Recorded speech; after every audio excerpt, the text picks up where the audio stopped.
تو بتوں کی پلیدی سے بچو اور جھوٹی بات سے اجتناب کرو، صرف ایک خدا کے ہو کر اور اس کے ساتھ شریک نہ ٹھہرا کر،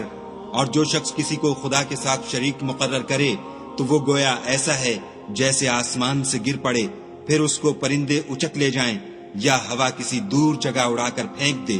یہ ہمارا حکم ہے، اور جو شخص ادب کی چیزوں کی جو خدا نے مقرر کی ہیں عظمت رکھے تو یہ فعل دلوں کی پرہیزگاری میں سے ہے۔ ان میں ایک وقت مقرر تک تمہارے لیے فائدے ہیں، پھر ان کو خانہ قدیم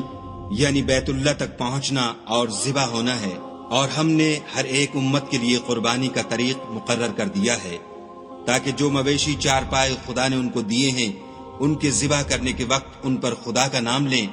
سو تمہارا معبود ایک ہی ہے، تو اسی کے فرما بردار ہو جاؤ اور عاجزی کرنے والوں کو خوشخبری سنا دو۔ یہ وہ لوگ ہیں کہ جب خدا کا نام لیا جاتا ہے تو ان کے دل ڈر جاتے ہیں، اور جب ان پر مصیبت پڑتی ہے تو صبر کرتے ہیں اور نماز آداب سے پڑھتے ہیں، اور جو مال ہم نے ان کو عطا فرمایا ہے اس میں سے نیک کاموں میں خرچ کرتے ہیں۔ اور قربانی کے اونٹوں کو بھی ہم نے تمہارے لیے شعائر خدا مقرر کیا ہے،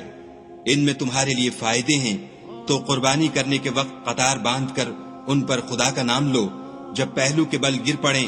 تو ان میں سے کھاؤ، اور قناعت سے بیٹھ رہنے والوں اور سوال کرنے والوں کو بھی کھلاؤ۔